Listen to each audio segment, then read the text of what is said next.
Exactly, and maybe he wants to defy convention. I feel like we do this thing with Bynum where he's a center. He's supposed to be down low on the block, and that's his role, and that's manly, and that's physical. It's not about being manly, it's about being freaking gargantuan, and he's him one being of the best offensive rebounders in the game. Stand under the rim, and they throw it up there, and then he goes up and dunks it. That is their best play. It's not. I'm not adhering to convention. There's a reason that being super tall right next to the rim is awesome. One of their most efficient plays is when Pau Gasol tosses it to the rim and Bynum poops on the other team. That's their best play. Multifactorial. There are multiple reasons why people didn't like it, and yes, the fact that he's gargantuan and perhaps is better closer to the rim is a huge element. I will grant you that, but I would look at it this way. It wouldn't benefit the Lakers at all for him to do it, but it would be a toe dip towards improving that skill going forward. You ultimately need to do this in the game and do this over time in order to build the repertoire. Right, but if this was Greg Popovich who benched him, would you be as open to defying convention on Bynum's behalf if you thought the coach was more of a genius? No, I think Popovich scares me. He's a very intimidating figure. You never go against Pop. Yeah, Mike Brown does that open mouth squint that just never inspires confidence. When they're losing and the camera goes, and Mike Brown like that's just not good. Sure and just the based movie on that Behind alone, Enemy Lines is based on Popovich's Air Force tours. Yeah. Little known fact, and this is not kidding. He was in counterintelligence for the Air Force behind enemy lines in the Soviet Union, the Balkans, back in the day. He is essentially a former spy who knows multiple languages. I would not mess with Popovich. I would not do that, and I think he makes wine. Yes. You don't trust people that make wine. Ever. Are you talking about The Bachelor right now? Is that a segue to The Bachelor? On ABC.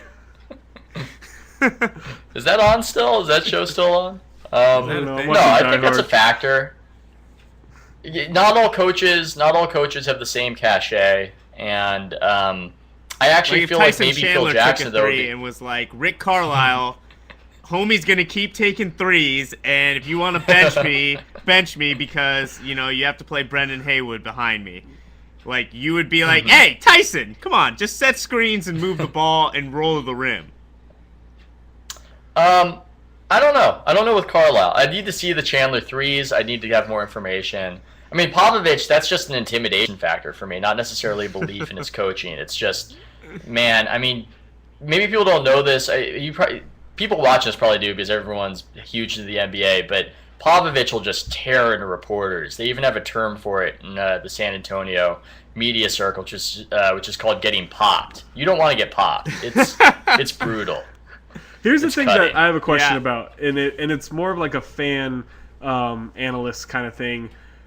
I think we forget how much these guys know about basketball, just the minute details of basketball. Even someone like Vinny Del Negro, who clearly looks confused half the time he's out there, and the system looks completely broken or non-existent. I think Mike Brown has a certain level to where if he thinks it's a bad idea for his center to take threes, we should maybe just respect that based on experience. It's not like you think this guy is better when I've seen him produce this way. They don't always weigh the risks and rewards properly because they have their vision and they want to control their vision. So they don't necessarily, even if they're incredibly well informed, that doesn't necessarily mean that they're making either the best political like Keith Smart on the Warriors. I don't know this for certain, but I feel like he got himself fired by essentially aligning himself against Curry and benching Curry whenever he made a mistake. Now, in his vision, that was the proper thing to do to teach Curry not to have those turnovers. I would disagree with the methodology, but ultimately it was the wrong political choice, and it probably didn't help the team that much. Mike Brown, this might be a situation where you just look at it and you go, screw it. Maybe Bynum takes a three every now and again, and we don't have this huge drama dividing the team and reporters shoving a microphone in my face. I think we get confused with the fact that we want young players to be great right away. And when you have a situation like Keith Smart and Steph Curry, he's trying to teach a discipline or a philosophy that he believes in to get Curry to a certain point. My example would be before Raymond Felton got obese, He spent a couple of years under Larry Brown, and Larry Brown rode his ass like you would not believe and completely shackled him in his game and everything. When he went to D'Antoni in that system, it wasn't just the system. It wasn't just the system that freed Felton. He had all of these just ingrained points about being a point guard that Larry Brown had instilled in him, and he was able to take that experience with the freedom of the D'Antoni system and kind of explode as a really good point guard for the first 2 months before he got traded. And I think that, the long-term vision of the coach is always different than the short-term vision of the fans. Mm-hmm.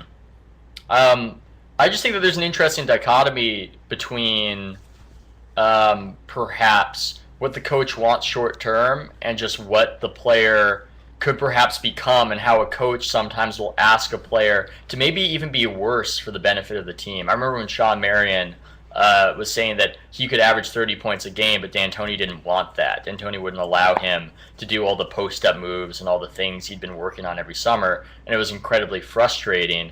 And I think that's something that we don't necessarily address as an issue. Who do you think that was right in that sometimes what's issue, best for the looking back? player.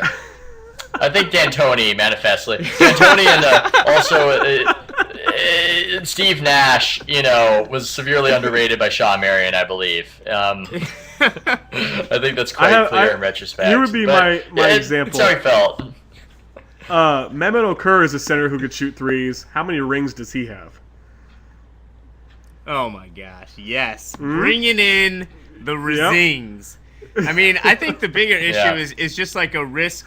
It's a risk benefit, calculation here. Like, what is the benefit of Bynum being like a, recalcitrant guy in the locker room and not being, just like, okay, I probably shouldn't have done that, whatever. Like, what is the benefit to the team of stirring that up? That's what I mean. Like, okay, take a shot, take your benching, like, laugh it off. Like, why do you have to get in the middle of it? Why can't you just let it die?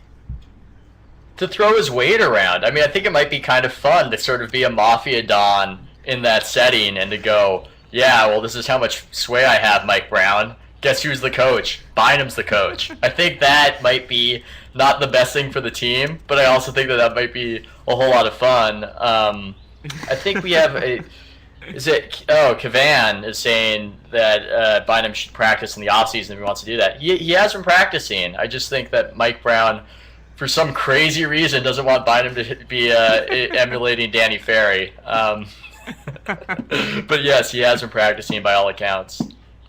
Well, as our sage David Thorpe would say, you gotta have that in your backpack if you're gonna take it to climb the mountain. And he can look at it in the store, and he can want to be a 3-point shooter, but until he can buy it, until he can own that move, can't bring it out.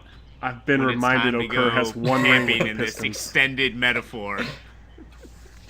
He will not be anything like that lady at the top of the mountain in the credit card commercial with the slightly African-sounding music of Triumph at the end. That's I racist. agree. But she got the rock she really wanted. Wait. All right. Yeah, she did get the rock she wanted. Somebody let the rain open. Yeah, that was some terrible singing, let's get Ethan off of here because we got to bring in a guest.